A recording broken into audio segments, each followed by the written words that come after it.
안녕하세요. 지난 시간에 이어서 이번 시간에는 득산탁발화 승철 스님의 상당 법어집인 본지풍광의 제1책인 득산탁발화의 두 번째 시간입니다. 이어서 내용을 갖다가 한번 또 공부해 보기로 하겠습니다.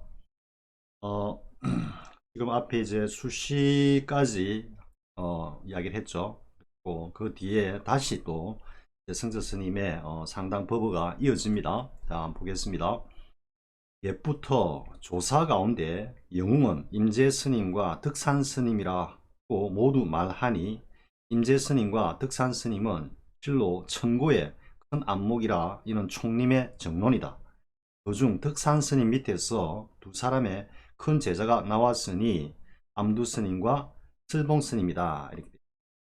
그 뒤로 이제 득산 탁발화 이야기가 이렇게 이어지는데요.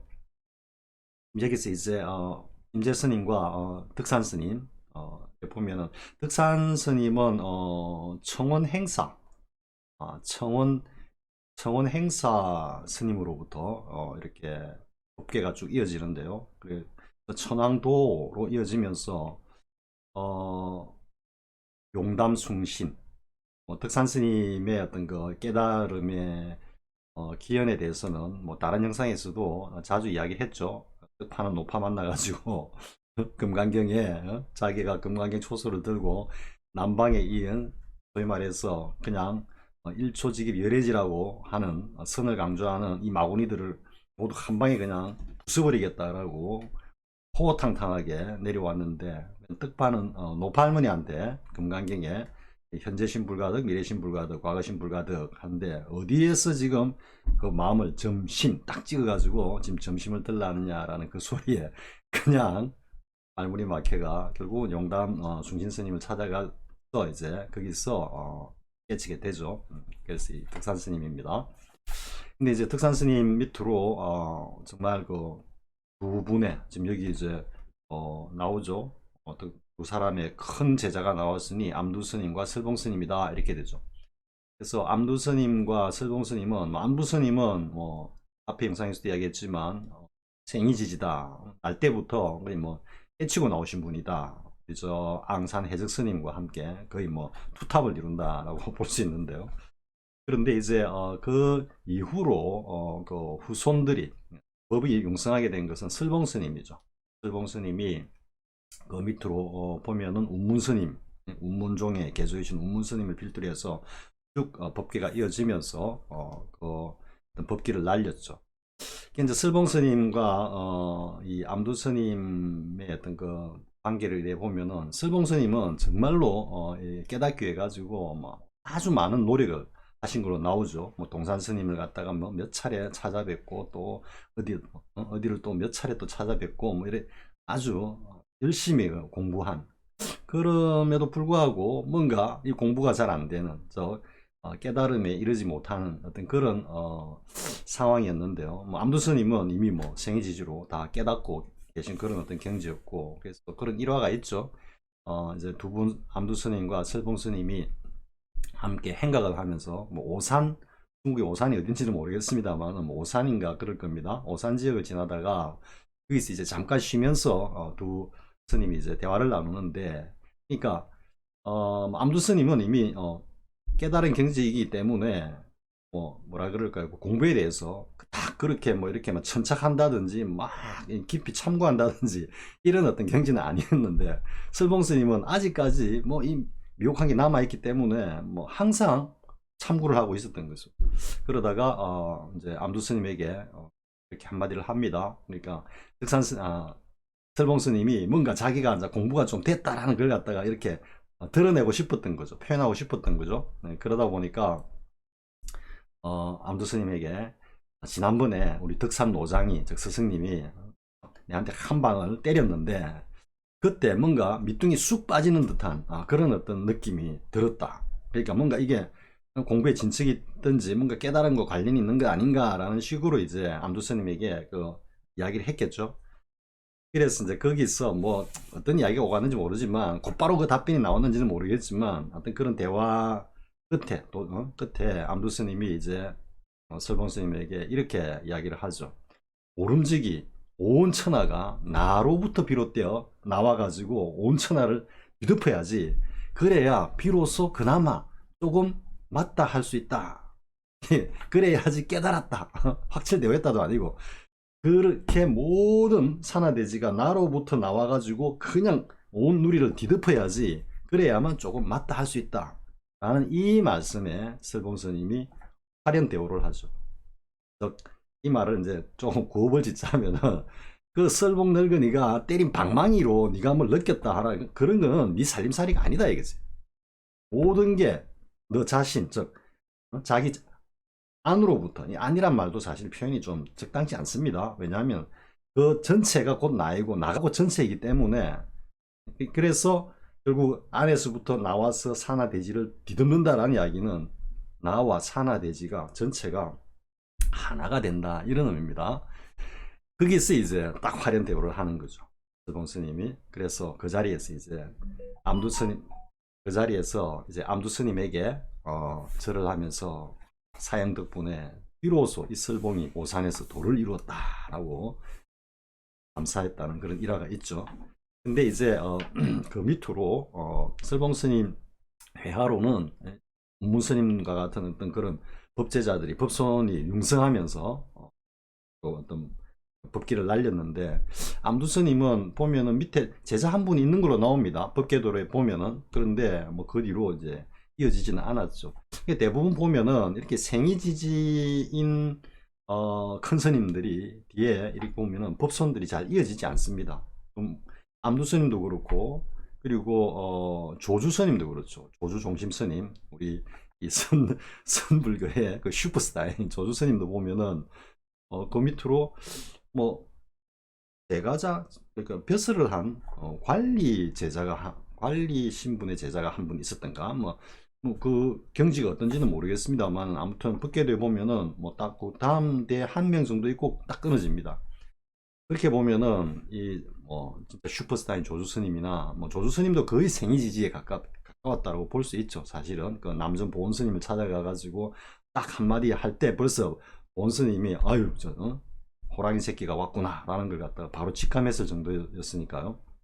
그래서 왜 이렇게 암두 스님이나 조주 스님이나 이런 생이지지에 깨달은 이런 분들은 왜 이 법제자 법손이 이렇게 이어지지 않을까라고 보면은, 이게 조금 외람된 이야기일 수 있겠지만 그 어떤 법의 깊이, 법의 어떤 그 쓴기의 어떤 그 날카로움이라 그럴까, 아니면은 어떤 깨달음의 어떤 그 영역이라 그럴까, 이런 것들에 있어서 뭔가 조금 다른 면이 있지 않았나. 그러니까 뭐 누가 높고 낮다 이런 측면보다도 뭔가 좀 다른 어떤 선사들과 좀, 그러니까 쉽게 말하면은 뭐 제 이야기를 하면 제가 아시는 분은 아시겠지만 뭐 영어 책도 쓰고 영어 강의도 하고 이렇게 하고 있지만은요. 그런데 제 책과 제 강의는 대중성이 굉장히 떨어집니다. 거의 뭐 입시용으로는 이거는 절대 보면 안 되는 책이다 라고 평판이 나 있을 정도로, 입시를 위한 영어를 하기 위해서는 저 임쌤이 쓴 저 책 보면은 절단난다 뭐 이런 식이 돼 있고, 다만 이제 뭐 외국에 유학을 간다든지 아니면 영어 전공자라든지, 뭐 심지어는 뭐 학원에 강의하신 분이라든지 교단에 계신 분이라든지 이런 분들은 그 자신들의 어떤 나름 지식 욕구도 있고요. 그리고 또 깊이 있게 들어가 보고 싶었던 그런 바람도 있기 때문에 저희 책이 조금씩 이렇게 그분들에게는 소화가 되는데, 일반 대중들에게는 전혀 그러니까 뭐 수능 세대 수능 공부를 하는 학생들 중에는 영어는 그냥 막 안 봐도 1등급이다, 안 봐도 그냥 막 거의 막 만점이다 라고 하는 수준의 학생들이 이제 뭔가 또 다른 어떤 지식적인 어떤 욕구 충족을 위해 가지고 제 책을 간혹 보는 그런 경우는 있지만 거의 대중성은 없다 이래 보고, 반면에 이제 우리가 흔히 이제 뭐 저도 옛날 뭐 강남구청에서 영어 강의도 하고 이래서 온라인 강의도 했지만, 우리가 뭐 흔히 알고 있는 여러 사설 온라인 강의 학원 업체가 있죠. 그런 데서 이제 강의하는 강의는 많은 수험생들이, 뭐 수능 수험생도 그렇고 공무원 수험생들도 그렇고 자기가 필요하면은 들어가서 이제 막 공부를 하는 거죠.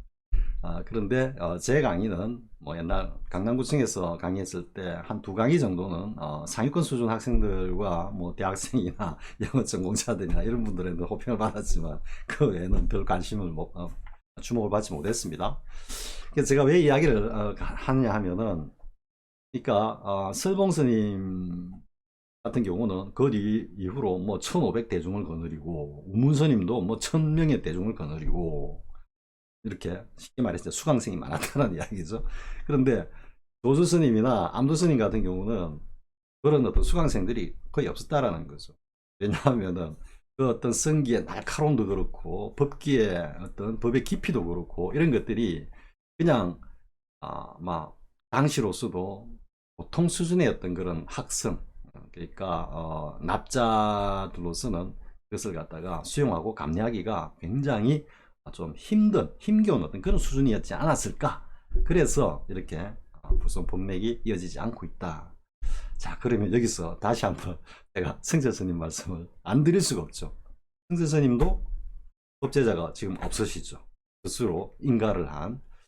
그 뒤에 해암 스님이 종정을 지내셨고, 그 행사 원당함에 계셨던, 그리고 그 뒤로 또 법전 스님이 또 종정을 지내셨죠. 근데 법전 스님은 사실 뭐 학렬은 같은 학렬인데, 성철 스님과 그렇지만 거의 시자와 같이 그 성철 스님을 지극정성으로 시봉을 하고, 그 성철 스님으로부터 그 공부를 도를 갖다가 이렇게 깨치기 위해서 뭐 아주 열심히 공부했다라고 하는 그런 이야기들이 있습니다. 그래서 뭐 일설에서는 성철 스님이 어쨌든 법전 스님의 그 어떤 경지에 대해서 인정을 했다, 인가를 했다, 이렇게 말씀을 하시는데, 또 같은 학렬이니까 뭐 이게 전법계라든지 이런 것 자체가 좀 어색하기도 하니까 그럴 수도 있겠지만, 아무튼 뭐 전법계를 이렇게 전하는 어떤 그런 법제자가 없으시죠. 또 하나는 성철 스님께서 어쨌든 공식적으로 그 윗대 선사들로부터 인가를 받지 않으신 그런 어떤 입장이었기 때문에, 또 자기 스스로가 뭔가 이 전법계를 갖다가 서서 법을 인가하는 어떤 그런 일을 갖다가 하시는 것도 상당히 꺼려 하셨겠죠. 뭐 제가 성철 스님 입장이라도 아마 그래 했을 것 같습니다. 그리고 알게 모르게 성철 스님을 질시하고, 또 때로는 왜곡하고 폄하하고자 하는 그런 어떤 입들과 눈들이 많이 있었기 때문에요. 물론 성철 스님이 당시에 이 칼날 같은 어떤 그런 법문 성기를 토해낼 때는 감히 두려워서 뭐 눈도 못 맞추 그런 상황이었지만, 그런 와중에서도 알게 모르게 눈을 갖다 위로 치켜뜨면서 성철 스님을 갖다가 그렇게 질시하던 그런 어떤 눈들이 있었다라는 이야기죠. 그렇기 때문에 더더욱 성철 스님께서도 뭔가 명한 종사로서, 그리고 산성으로서 일말의 어떤 그 티끌도 잡히지 않기 위해서 더더욱 응진하지 않으셨나 하는 그런 생각마저 듭니다. 그래서 어쨌든 성철 스님께서도 이 법제자가 안 계신다. 조주 스님, 암두 스님과 마찬가지로 성철 스님도 안 계신다. 그러니까 뭔가 뭐 이러한 역사적 사실과 성철 스님의 그 일대기를 이래 보면은 뭔가 접점을 찾을 수 있지 않을까 하는 생각에서 제 이야기까지 곁들여가면서 외람되게 이야기를 해보았습니다. 자, 뭐 여기는 여기까지 하고요. 그리고 이제 이어서 곧바로 나옵니다. 1화가 득산 스님이 어느 날 공양이 늦어지자, 그러니까 제 시간대에 이 공양 종소리 알리는 종소리나 북소리가 들리지 않으니까 시장하셨겠죠. 손수 바리떼를 들고 법당에 이르렀다. 그때 당시는 뭐 법당에서 이렇게 같이 공양을 하는 모양입니다. 지금같이 현대식의 공양관이 있는 것이 아니고 법당에서 설법도 하고 공양도 하고 다 같이 그렇게 했던 모양입니다. 그러니까 쉽게 말해서 야, 이 이년아들이 말이야, 지금 때가 지금 한참 지났는데 배가 고파 죽겠는데 왜 밥을 안 줘? 라고 이제 바리떼를 들고 어떻게 보면 일종의 시위라고도 할 수 있습니다. 어떻게 보면. 그러니까 절에 제일 어른이 바리떼를 들고 법당으로 나오면은 났으면은 대부분은 그 밑에 제자 스님이나 학인 스님들이나 공양주를 하는 스님들은 그게 막 놀래가지고 막 빨리 한시라도 빨리 뭐 공양을 지어가지고 하려고 노력을 하는 게 보통이겠죠. 지금의 어떤 우리 분위기로 보면은. 그래서 뭐 그런 시위를 하고자 나오신 건 아닌가. 아니겠지만은요. 그냥 이거는 그냥 제가 덧붙이는 여담입니다. 그러자 공양주의든 설봉 스님이 이 장면을 보고 이 늙은이가 종도 치지 않고 북도 두드리지 않았는데 다리떼는 들고 어디로 가는가? 이렇게 말을 딱 하니까 덕산 스님은 머리를 푹 숙이고 곧장 방장으로 돌아갔다. 조실방으로 그냥 돌아간 거예요. 그러니까 뭐 바리떼를 이제 뭐 옆에 이래 끼고 법당으로 이렇게 막 이제 가시는데 설봉스님이 있다가 아이 이 늙은이가 말이야 지금 밥때도 안 됐는데 지금 어디 가는 거요? 이랬겠죠. 그러니까 대꾸도 한마디 안 하고 그냥 고개 푹 숙이고 뒤돌아서서 조실방으로 되돌아갔다. 자 그러자 설봉 스님이 이 일을 암두 스님에게 전하니 이런 일이 있었다라고 이야기를 하니까 암두 스님께서 보잘것없는 덕산이 마루구도 모르는구나. 보통 대소 클대자 작은 소자 뭐 이렇게가 대소덕산 이렇게 나옵니다. 그 대소를 보잘것없는 뭐 이런 의미인 것 같습니다. 그래서 보잘것없는 덕산이 마루구도 모르는구나. 마루구를 모르는구나. 마루구도 모르는구나. 마루구도 모른다면 다른 것도 모른다는 이야기인데, 그죠? 여기는 보잘것없는 덕산이 마루구를 모르는구나. 이게 맞는 것 같습니다. 도자하고 를자가 의미가 상당히 차이가 나는데요. 아무튼 마루구를 모르는구나. 이렇게 일단 이해를 하겠습니다. 라고 하였다. 덕산 스님이 그 말을 듣고 암두 스님을 불러 묻되 네가 나를 긍정치 않느냐. 근데 이제 여기서 이 버버집, 소위 말해서 법문집이 가지고 있는 하나의 어떤 그 단점을 갖다가 제가 이야기하겠습니다.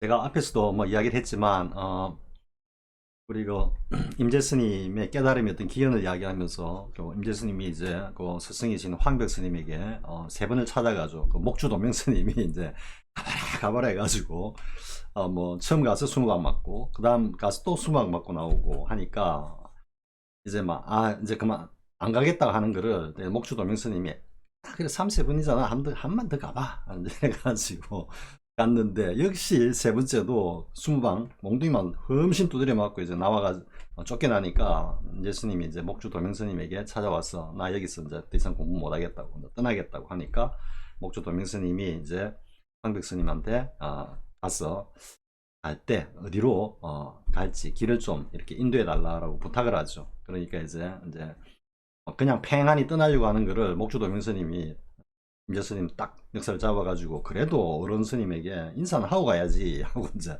다시 조실방에 밀어 이어버리니까 거기서 이제 황벽 스님이 딴 데 가지 말고 저 강건대에 있는 그 대우 클대자의 어리석을 우자입니다.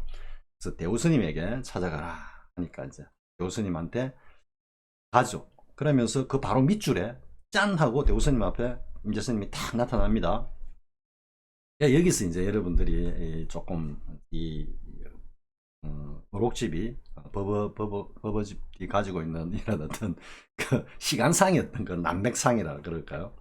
그러니까 가라 하니까 뭐 한 하루 한나절 정도 안 돼가지고 짠 대우스님 앞에 갔다 이렇게 지금 잘못 생각하니까 이게 좀 그 깨달음의 어떤 그 과정에서의 어떤 여러 가지 기연이랄까 뭐 이런 것들에 대해서 굉장히 소홀하게 생각할 수 있는데요.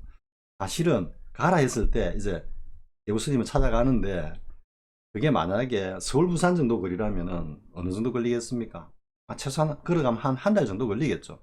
아니면은 막 정말 속효심이 나가지고 그래 대부스님한테 빨리 가가지고 내가 빨리 가가지고 내가 공부를 마쳐야지 하면은 막 한 2배 빨리 간다 해도 한 보름 걸리겠죠. 그렇기 때문에 그냥 짠 하고 나타난다 해가지고 그게 아주 짧은 시간에 도달하는 건 아닙니다. 물론 그 중국 지도를 찾아보면은 뭐 가까운 거리에 있는 경우도 있고 또 상당히 먼 거리에 있는 경우도 있겠죠, 그죠?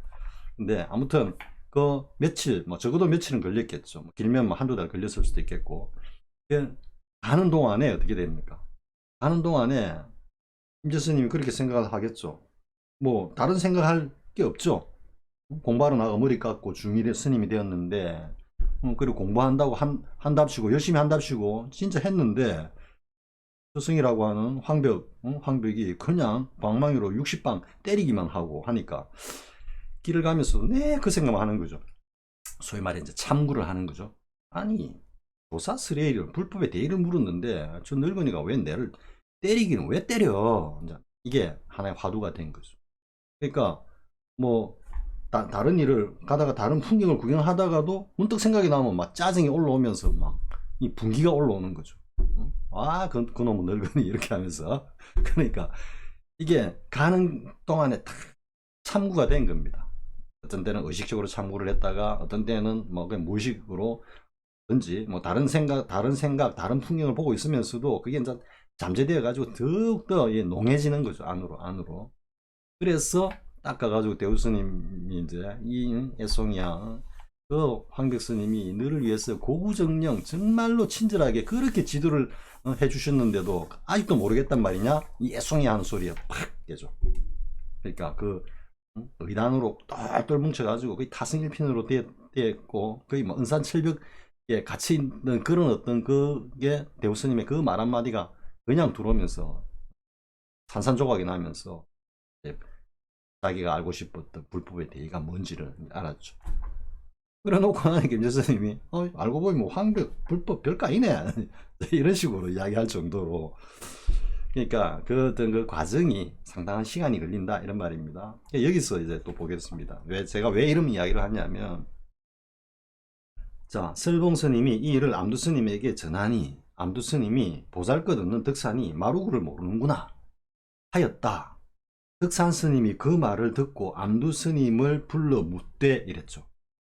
요 과정 그러니까 설봉스님이 고자질을 하고 그러다가 암두스님이 아이고 덕산이 마루구도 모르네 했는데 그 소리 듣고 쪼르르 설봉스님이 덕산스님한테 달려가고 스님 암두스님이 암두사형이 이렇게 했다는 게 아닙니다. 아니고 이제 그 암두스님이 이제 덕산 스승님이 마루구를 모르네 라고 한 이야기가 이제 덕산 스님이 만약에 한 많게는 1000명 이상의 대중을 거느리고 있거나 아니면은 뭐 최소 한 500명 이상 수백 명의 어떤 대중을 거느리고 있었다고 생각해 봅시다. 그러면 어떻게 되겠습니까? 그 대중 속에 이 말이 쫙 퍼지겠죠. 그러니까 설봉스님이 달려가 가지고 암두스님이 이런 말을 했습니다 라고 고자질 한 게 아니고 대중 사이에서 이 말이 이제 수근득 웅숭 퍼지는 거죠. 그게 한참 걸렸다가 그 말이 결국은 종래에는 덕산스님이 귀에 이제 딱 들어간 거죠. 그러니까 덕산스님이 그 말씀을 듣고 하니까 여기도 상당한 시일이 지났다라는 이야기죠. 그리고 이게 덕산 회상에만 덕산스님의 그 어떤 회상에서만 이 소문이 돌았느냐 하면 그거 아니겠죠. 또 이 방아찍기 좋아하는 이 참새들이 나불나불 거리다 보니까 총림으로도 쫙 퍼져가고 있었을 겁니다. 아마 야 덕산이 뭐 이렇게 했는데 설봉이 한마디 했는데 뭐 고개 푹 숙이고 들어갔대. 그러니까 그걸 갖다가 암두스님이 이야기를 듣고는 아이고 덕산 스님이 마루구를 모르네 라고 했다더라. 이 이야기가 쫙 총림에까지 퍼져가고 있는 그런 상황이라고 여러분들이 생각을 해보십시오. 그런 상황에서 이제 그 이야기가 덕산 스님의 귀에 딱 들어가니까 덕산 스님이 이제 부르는 거죠. 불러가지고 이제 암두 스님에게 묻습니다. 네가 나를 긍정치 않느냐? 저는 제가 보기에는 암두 네가 나를 긍정치 않느냐? 이게 덕산탁발화의 저는 골수라고 봅니다. 이 말씀 가운데 덕산탁발에 모든 게 다 들어있다라고 생각할 수 있는 대목입니다. 그런데 굉장히 소홀하게 탁 지나갑니다. 근데 물론 이 말씀에 대해서 승철 스님도 말씀을 좀 많이 해버린 부분이 있습니다. 왜냐하면 내가 나를 긍정치 않느냐 이 부분은 그냥 아무 말 없이 그냥 지나가는 게 사실은 이게 선어록의 어떤 그 뭐랄까 정체성을 갖다가 이렇게 견지하는 것이 아닐까. 물론 저도 지금 뭐 구설을 막 하고 있지만은요. 내가 덕산스님이 암두스님에게 네가 나를 긍정치 않느냐, 즉 내가 정말 마루구를 모른다고 너 지금 생각하느냐 이렇게 묻는 겁니다. 승재 선생님도 요 뒤에 이 내용과 관련해서 잠깐 한마디를 덧붙이는데 그 말씀이 사실은 모든 걸 다 말씀해 버리는 그 마찬가지 말씀을 하고 계십니다. 뒤에 나중에 보겠습니다. 자, 이렇게 하니 암두 스님이 은밀히 그 뜻을 말했다. 그러니까 부정하는 게 아니고 긍정하는 것도 아니고 이런 말이 안 나오죠 지금. 아, 스님 그게 아니고요 이런 것도 아니고 맞잖아요. 스님 모르잖아요. 이것도 아니고 그냥 그 말이 떨어지자 귀에 대고 덕산 스님의 뭐 소리를 만들자면 귀에 대고 은밀히 속삭였다 이 말이죠. 그때 만약 이제 설봉 스님이 만약 옆에 있었다면 설봉 스님도 그 소리가 무슨 소리인지 못 들었겠죠. 무슨 내용인지. 아니면 다른 어떤 학인들이 제자들이 같이 이렇게 있는 자리였다라고 하면 그 설봉 스님의 그 말씀을 갖다가 못 알아듣게 오직 독산 스님만 알 수 있게끔 하기 위해 가지고 귀에다가 이렇게 은밀히 속삭였다. 이걸 갖다 이제 암두밀개라고 하기도 하죠. 그러자 이제 그 다음 날 덕산 스님이 법상에 올라 법문을 하는데 그 전과 달랐다. 암두 스님이 손뼉을 치고 크게 웃으면서 기쁘다. 늙은이가 마루구를 아는구나. 이후로는 천하 사람들이 어떻게 할 수 없으리라. 덕산 스님을 자기가 암두 스님이 막 스크래치를 내놓고는 지금 와가지고는 이제 어느 누구도 감히 우리 덕산 스님을 건드리지 못할 거다. 그 법에 당해낼 자가 없을 거다. 지금 이렇게 말씀하고 있는 겁니다. 그러나 다만 3년뿐이로다 했는데 과연 3년 후에 돌아가셨다. 덕산 스님이 열반에 드셨다 이 말이죠. 자, 여기까지가 이제 덕산 탁바라의 본래 에피소드입니다. 에피소드. 자, 그 뒤에 성저스님 말씀도 보겠습니다. 이것이 종문의 높고 깊은 법문인 덕산 탁발화이다. 이 공안에 4가지 어려운 점이 있다. 첫째는 덕산 대조사가 어째서 설봉 스님의 말 한마디에 머리를 숙이고 방장으로 돌아갔는가? 진실로 대답할 능력이 없었는가? 아니면 또 다른 뜻이 있었을까? 그리고 둘째는 덕산 스님이 과연 마루구를 몰랐는가? 바로 이 부분입니다. 바로 이 부분. 둘째는 덕산 스님이 과연 마루구를 몰랐는가? 마루구도 모르고서 어떻게 대조사가 되었을까? 이 부분이 승철 스님이 제가 앞에서 네가 나를 긍정치 않느냐, 덕산 스님이 암두 스님에게 네가 나를 긍정치 않아? 라고 물었다고 한 이 부분이 어떻게 보면 덕산 탁바라의 어떤 그 골수 딱 중심을 잡고 있다라고 할 수 있는데 그 부분에 대해서 승철 스님께서도 말씀을 좀 많이 하셨다라고 한 게 이 둘째 부분 이 내용입니다. 둘째는 덕산 스님이 과연 마루구를 몰랐을까? 몰랐는가? 마루구도 모르고서 어떻게 대조사가 되었을까? 이미 답을 다 말씀해 버리신 것입니다. 여기서 성교수님께서. 자, 셋째는 은밀히 그 뜻을 말하였다 하니 무슨 말을 하였을까? 은밀히 암두 스님이 덕산 스님에게 귓속말로 뭐라고 했는데 그 말이 무슨 내용이었을까? 가 아니고 사실은 무슨 뜻이었을까가 맞겠죠. 내용은 별로 중요하지는 않을지도 모릅니다.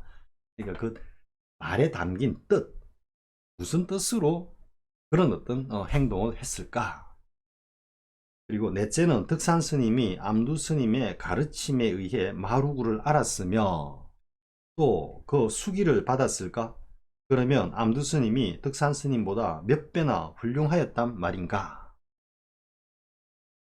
자, 이 공안은 짐독은 뭐 아주 그 맹독을 가진 새의 어떤 독인 모양입니다. 짐이라고 하는 그 새가 있다고 합니다. 이 공안은 짐독이나 비상과 같아서 이렇거나 저렇거나 살신실명할 것이니 부질없는 아르마리로 조사의 뜻을 묻어버리지 말라. 즉 사량분별해가 아르마리로 뭐 이것저것 논리로 따지고 이건 이랬으니까 이건 이럴 거고 저건 저랬으니까 저건 저럴 거고 이것저것 합쳐보니까 요건 요런 거다 이런 걸로 해결될 문제가 아니라는 이야기죠. 사량 분별인 유심 경계는 고사하고, 우리 어떤 육식, 의식 경계에서는 고사하고, 흐통공적한 무심의 깊은 곳에서도, 즉 우리 육식, 칠식이 떨어져 나간 아주 깊은 대무심지, 뭐 좀 더 자세히 이야기하면은 그 제 8식만이 남아있는, 아래아식만 남아있는 그 대무심지에, 무심의 경지에서도 그 참뜻은 절대로 모르는 것이오. 오직 최후의 굳센 관문을 부수어 확철이 크게 깨쳐야만 비로소 옛사람의 입각처를 알게 될 것이다. 만약 이 공안을 바로 알면 모든 부처님과 조사의 일체 공안을 일시에 다 알게 된다. 그래서 출격장부가 되어 금강복음을 높이 들고 천하를 횡행하여 죽이고 살리는 것을 자유자재로 할 것이니 어찌 통쾌한 일이 아닌가. 살활자제한다 이 말이죠. 죽이고 살리는 것을 자유자재로 한다. 그건 이제 그 앞에 제가 덕산 스님, 용담 스님을 찾아뵙고 덕산 스님이 그 깨치게 되는 어떤 그 과정에 대해서 이야기를 자주 했는데요. 이 살활자제, 죽이고 살리는 것을 갖다가 자유자재로 한다라고 하는 이 대목과 관련해서 다시 한번 그 이야기를 해보겠습니다. 우리가 이제 흔히 이제 작가, 우리가 선지식이라고 보통 하죠, 그죠? 근데 그 앞에다가 작가라는 말을 붙이죠. 작가. 그러니까 우리가 보통 작가라면 뭐 소설 작가, 뭐 시인이라든지 아니면 뭐 번역을 한다든지 뭐 이럴 때 이제 작가라는 이름을 보통 붙이죠. 그러니까 작가는 이제 뭔가를 만들어낸다, 창작한다 이런 의미인데요. 근데 이제 여기서 보면은 우리가 이제 작가 선지식이라 이러니까 뭔가 막 선시를 갖다가 쏟아내고 하는 그런 작가로 착각하기 쉬운데, 여기서 말하는 작가는 그런 작가의 의미가 아니라 뭔가 부처를 만들어낸다. 좀 더 단도직입적으로 이야기하면, 즉 뭐다? 깨닫게 만드는 선지식이다 이런 의미입니다. 그러니까 단지 그냥 그 허통공적한 어떤 그 법신의 경지를 갖다가 체득하고 그게 뭐 모르는 것이 아니라, 우리가 이제 그걸 갖다 전기라 하면은 그걸 크게 활용한다. 이게 전기 대용이라 그러죠. 그러니까 전기 대용을 모두 갖춘 그 경지에서 확인을 제접해서 그 확인으로 하여금 깨달음에 깨우치게, 깨달음에 이르게 하는 그런 어떤 이 능력을 가진 선지식을 갖다가 우리가 보통 이제 작가 선지식이라고 하는 겁니다. 그래서 덕산 스님을 깨닫게 한 이런 용담 숭신 스님은 작가 선지식이죠. 그리고 여기서 이제 살활자제였던 거 내용이 나오죠.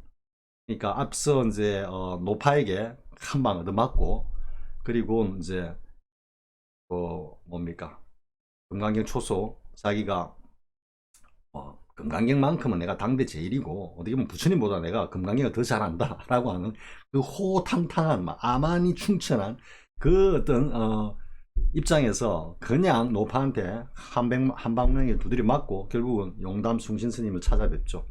그래서 이제 용담 숭신 스님에게 들어가면서도 또 수작질을 하죠.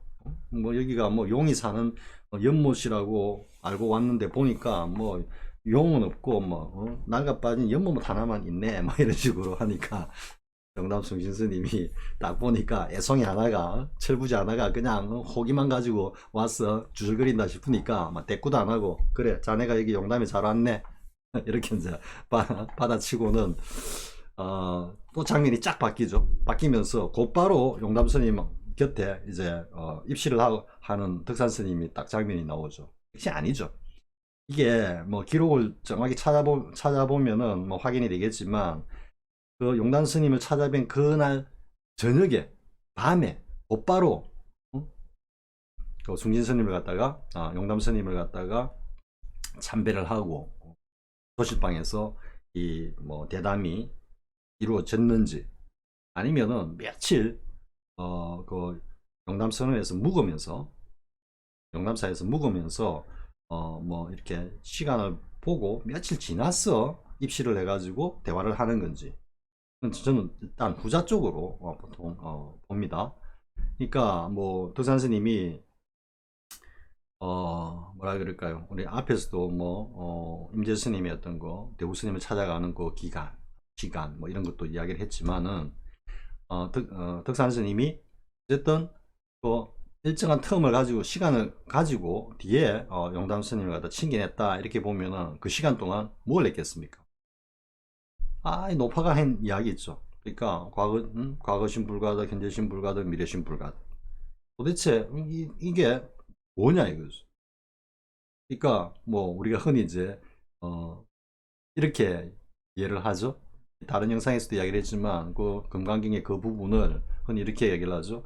과거는 이미 지나간 시간이기 때문에 과거 시간은 잡을 수 없고, 미래는 아직 다가오지 않은 시간이기 때문에 잡을 수 없고, 현재 시간은 딱 잡으려고 하면 이미 잡는 순간에 지나가 버렸기 때문에 현재라는 그 시간도 없다. 그래서 현재, 과거, 미래 시간은 다 잡을 수가 없다. 이게 보통 쓰라는, 그러니까 이거는 뭐냐면은 그냥 논리학인 것입니다. 논리학은 뭐겠습니까? 우리 인간의 인지가 만들어내는 사량 분별이죠. 금강경은 공을, 사량 분별을 떠난, 형체를 떠난 그 자리를 설하고 있는 그 인데, 그 자리를 사량 분별로서 재단하고 있는 겁니다. 승자 스님께서 그렇게 강조하시는 오매일여를 사량 분별로, 육식으로, 오매일여는 육식의 경계를 벗어난 제8식 아뢰아식의 경계에 들어있는 자리인데, 그 자리를 육식으로 오매일여가 있다 없다, 망상이다, 그리고 뭐 쭉 그 능엄경에서 말하는 오매항일이라는 이야기는 우리가 뭐 눈을 감고 있어도 계속 감고 있으면서도 보고 있다. 그러니까 눈을 떠도 보고 있다. 그렇기 때문에 이 보고 있는 놈은 항상 눈을 감으나 뜨나 낮이나 밤이나 항상 보고 있기 때문에 오매항이란 거다. 이런 식으로 논리적으로 오매일여를 갖다가 설명할, 다 모래를 뿌리는 거고 모래로 밥을 짓는 겁니다. 그러니까 금강경에서 현재신 불가득, 미래신 불가득, 과거신 불가득이라고 한 이거를 그렇게 논리적으로 따져가지고 하는 것은 금강경에다가 그냥 재를 갖다가 뿌리는 겁니다. 그러면 어떻게 돼야 되냐? 그 자리, 금강경에서 말하는 그 공의 자리에 딱 들어가지고 딱 보면은 현재, 과거, 미래가 없는 겁니다. 전체로서 원흉하죠. 우리 성조 스님이 뭐 흔히 이제 말씀하신 게 성묘경계라고 하죠. 그러니까 오매일여에서 한 걸음 더 나아가면 이제 성묘경계로 들어가는데, 성묘경계는 1년 불생, 단 한 생각도 올라오지 않고 전후재단, 시간과 공간이 완전히 끊어진 자리다. 성묘경계가. 그 자리가 곧 뭐다? 현재도 없고 과거도 없고 미래도 없는 겁니다. 그러니까 금강경에서 말하는 현재신 불가득, 과거신 불가득, 미래신 불가득이라는 이야기는 공을 이야기하고 있는 거예요. 공을. 근데 그걸 갖다가 현재, 과거, 미래 나눠 가지고 없다 했는데, 그걸 다시 현재, 과거, 미래로 나눠 갖고 과거는 이래서 안 되고 현재는 이래서 안 되고 미래는 이래서 아니다. 이렇게 되는 겁니다. 그러면 결국은 참고를 어떻게 해야 되겠습니까? 현재심 불가득, 과거심 불가득, 미래심 불가득. 왜 현재심도 못 잡고 과거심도 못 잡고 미래심도 못 잡는다고 금강경에서는 말씀하셨을까? 이거를 그렇지, 현재는 금방 지나가고, 아니라는 겁니다. 그 아르마리를 잘라내라는 이야기죠. 그러니까 그 자체를 갖다가 참고를 해야 되는데, 그걸 갖다가 논리적으로 분석해서 재단하고 있다라는 이야기죠. 그래서 아무튼 뭐 덕산 선생님도 그런 생각을 했겠죠. 그래, 뭐 과거는 지나가서 못 잡고 미래는 아직 다가오지 않았으니까 못 잡고, 현재는 잡으려면 지나가지. 근데 그거 가지고 노파에 어느 곳에 마음을 찍어갖고 점심할 거냐라는 거, 답이 안 나오죠. 답이. 그러니까 한참 참고를 했겠죠. 왜? 자기가 남방에 내려와서 처음 딱 맞닥뜨리는 하나의 화두 공안이었으니까. 그러니까 그게 이제 막 자나 깨나 며칠 지났는지 모르겠지만 어쨌든 상당한 시간이 흐르는 동안에 계속 참고를 했겠죠. 제가 지금까지 누누이 많은 이야기를 하면서 결국은 타승일편, 그리고 언산철벽, 그리고 목구멍에 암송이, 그죠? 그러니까 그만큼 오도 가도 못하는데 그 간절한 사무침이 딱 있어야 된다는 얘기. 이게 화두 참구의 요체입니다. 여기까지 못 가기 때문에 화두가 어려운 겁니다. 화두 쓰니. 근데 여기까지 가면은 정말로 그 고봉 원묘 화상입니까? 선유에서 그 상태에서 일주일 안에 깨닫지 못하면 내 목을 가져가라라고 한 그 말씀, 그 진실입니다. 그까지 가면은 정말로 얼마 남지 않은 겁니다. 근데 그까지 들어가지는 못하는 겁니다, 사실은. 그러니까 뭐 결제 동안거 하한거 결제 기간에 뭐 스님네들 말씀을 제가 감히 외람되이 뭐 하는 건 좀 그렇습니다만, 여기서 정말로 정말 그 한 90일 동안에 거의 90일 전체를 갖다가 용맹정진으로, 그러니까 뭐 안 되니까 이제 뭐 무문관까지 들어가고 하는 거 아니겠습니까? 그렇게 해서 그 간절하게 사무침이 와야 되는 거죠. 이 고병 원묘 화상도 결국은 날짜를 딱 정해놓고 그 날짜까지 내가 깨닫지 못할 거면 난 죽어버릴 거다 라고 하는 어떤 그런 단호한 어떤 그 결심을 가지고 각오를 가지고 정진한 끝에 결국은 깨달음에 이르게 되는 거죠. 그러니까 간절한 사무침이 있어야 된다, 이런 이야기죠. 뭐 또 딴 이야기로 가는데, 아무튼 그렇게 이제 있다가 며칠 있다가 이제 덕산 스님이 영담 스님 조실방에 입실을 해가지고 뭐 무슨 이야기를 했는지는 모르겠습니다. 뭐 여러 가지 뭐 법담 이야기도 하고 뭐 했겠죠, 그죠? 아니면은 아예 제 같으면은 제가 이제 상상하는 그림은 이렇습니다.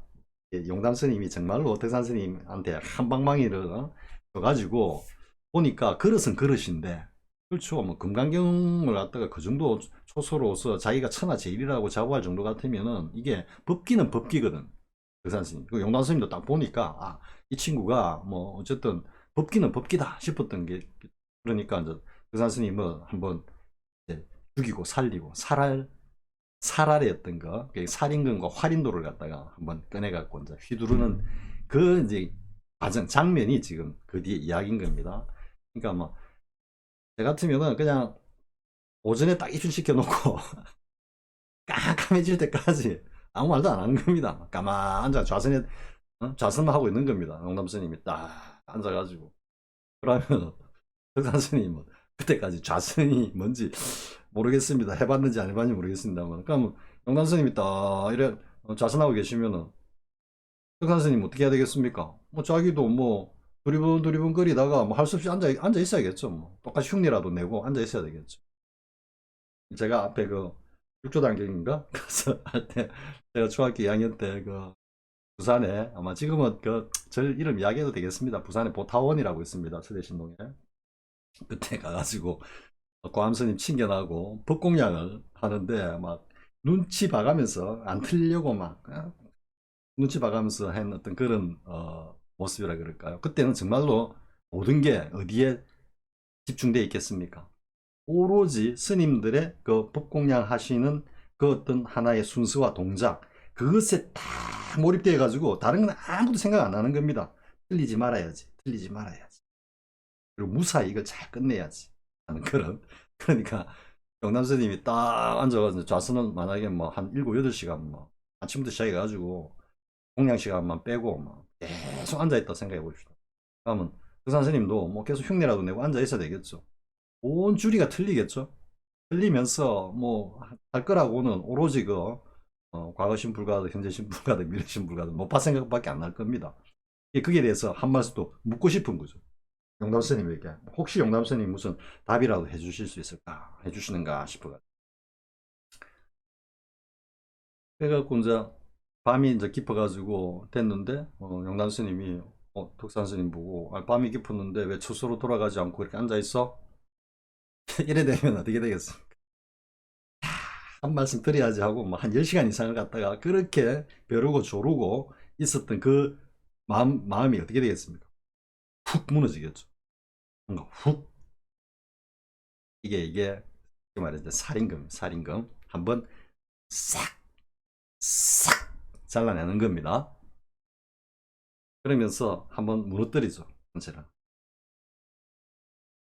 그러니까 이제 가라 하니까 뭐 가야죠. 밖으로 나오는데 이제 시골에서 옛날 전기가 없을 때, 전기가 있어도 그렇습니다. 전기가 없는 시골, 전기불이 꺼진 가로등이나 이런 데가 꺼진 시골길을 지금도 아마 한번 경험해 보시면 정말 칠흑입니다. 칠흑.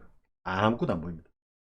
담벼락이 있으면 담벼락을 더듬고 제가 옛날 경기도 모지에 그때가 대학원에 잠깐 이렇게 등록해 놨을 때 그 하여튼 저 교회로 가가지고 살았는데 그때가 월세가 한 25,000원 주고 있었는가 모르겠습니다.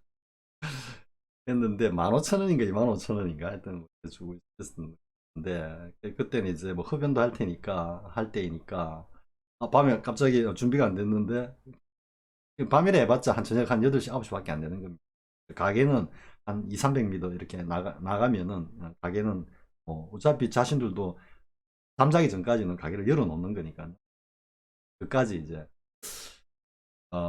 담배를 사러 가는 겁니다. 근데 딱 나서는 순간에 정말로 깜깜합니다. 아무도 안 보입니다. 이게 한참 이제 이 동공이 눈이 적응이 되면 이제 희뿌옇게 이렇게 이제 살펴서 올 정도는 되는데 처음 딱 나가면 깜깜합니다. 그래가지고 갈 때는 그 옆집에 담벼락을 이렇게 드듬드듬 하면서 개걸음으로 이렇게 갑니다. 가게까지. 그래서 이제 필요한 거 사가지고 오고 이렇게 했는데 이제 그때 경험, 그런 경험이 있으신 분들은 지금 이 덕산 스님이 이제 도실방에서 자기 스스로 돌아가기 위해서 딱 나섰을 때 다른 데는 다 뭐 촛불, 그때는 촛불이니까 촛불 꺼지고 나면 깜깜하죠. 그러니까 너무 어두워가지고 발을 못 내딛는 겁니다. 그래서 이제 영란 스님에게 스님 바깥이 너무 깜깜해 어두웠어 도저히 발을 못 뛰겠다고 하니까 이제 영란 스님이 이 종이에다가 딱 말아가지고 이제 이거를 갖다가 이제 거의 반쯤 죽여놓고 한 번 더 확실히 이제 죽이는 겁니다. 가지고 불을 붙여가지고 딱 건네죠. 그러니까 탁 밝아오는 거죠. 그 깜깜한 데서 그 불길 하나 딱 올라오면은 주변이 막 환해지는 겁니다. 물론 지금 현대의 어떤 그 전기 조명에 비하면은 아무것도 아니지만 그 당시 상황에서는 그 온천하를 밝힐 정도로 막 환해지는 겁니다. 그 깜깜했던 그 자리가. 그래가지고 와 하가 딱 잡으려 하는데 받아들려고 하는데 용담 스님이 훅 불어가지고 그 끄는 겁니다. 그러니까 갑자기 뭐다? 그 밝았던 세상이 다시 까만 정적으로 쫙 무너져 내리는 거죠. 그 순간에 덕산 스님이 한 소식을 하는 겁니다. 그러니까 그 어떻게 해가지고 덕산 스님이 그 자리가 열렸다라고는 저는 알 수는 없습니다. 알 수는 없는데 아무튼 용담 스님께서 그렇게 불을 붙였다가 껐다가 한 이게 죽였다가 살렸다가 하는 살활자제한 활임금 살인도 활임금의 한 용례였다. for example이었다. 이렇게 할 수 있는 겁니다. 그래서 지금 이제 정교선님 말씀으로는 이 덕산탁바라의 이 공안에 대해서 이게 투철하면 즉 이 공안의 그 어떤 취와 골수와 핵심에 대해서 확철하게 이걸 꿰뚫고 있다면 이런 의미가 되는 거죠. 그러기 위해서는 최초구, 향상구, 마루구 그리고 이 전체가 원흉한 이 경지를 갖다가 뭐 해야 된다? 직접 경험을 해야 된다. 체험이 아닙니다. 몸으로 하는 게 아니고 자성이라고 하는 이 존재가 스스로 그것을 경험을 해야 되는 겁니다. 그리고 거기에서 그치느냐? 아닙니다. 거기에서 한 걸음 더 나아가야 되는 겁니다. 제가 이런 이야기를 하니까 뭐 사입이 비슷하게 이렇게 보일지도 모르겠는데 아무튼 그 어떤 그러니까 내외명철한 그 어떤 경지에서 한 발짝 더 나아가는 겁니다. 그게 이 덕산탁바라의 경지고 그리고 뭐 일면불 월면불의 경지다 이렇게 저로서는 그렇게 이해가 됩니다. 이해가 된다라는 이 용어를 제가 굳이 사용하는 것은 그냥 제 소견이라고 말씀드리기 위해서 이해가 된다라고만 여러분들에게 말씀드리는 겁니다. 자, 뭐 일단 이번 시간은 뭐 여기까지 할까 싶습니다. 그리고 이후에 이제 보면은 허당선사 그리고 도림선사 두 분의 물음에 대한 답이 있습니다. 각 그 파트마다. 그러니까 득산 스님이 고개를 숙이고 조실방으로 돌아간 이유가 뭡니까? 이렇게 묻는 거 하고, 그 다음에 마루구를 모른다는 게 무슨 뜻입니까? 라고 하고, 또 암두 스님이 득산 스님에게 은밀하게 전한 그 말과 뜻은 무엇입니까? 하고, 그리고 득산 스님이 마루구를 아는구나 라고 막 이제 이렇게 암두 스님이 막 박수를 치고 뭐 춤을 추다시피 좋아했다라는 그 취는 무엇입니까? 라고 하는 이 네 가지 의문, 물음에 대한 어떤 그 답을 갖다가, 답이라기보다도 이제 응답이죠. 응대를 허당선사하고 도림선사가 하신 말씀을 소개하고 있습니다. 그러면서 성철 스님이 이 두 분 스님의 이 문답이 득산탁발화의 골수를 칠했다라고 평하고 계십니다. 그리고 먼저 이어서 성철 스님께서 여기에 대해서 뭐 여러 가지 차글을 다시는데요. 그 내용은 다음 시간에 이어서 하기로 해보겠습니다. 아무튼 득산탁발화는 성철 스님의 그 말씀 그대로 정말로 어준하다 못해 그러니까 최고의 어떤 그 경지의 화두공안이다 이렇게 볼 수도 있는데요. 그런데 이걸 또 뒤집어서 보면 사실 최고라는 말을 갖다가 붙이는 것 자체도 사실은 이게 뭐랄까요, 구슬이라 그럴까요? 그러니까 제가 그냥 한마디만 뭐 좀 외람되게 이야기를 하자면, 최고 높은 것과 최고로 낮은 것은 서로 통한다. 그리고 심지어는 둘이 아닌 하나다.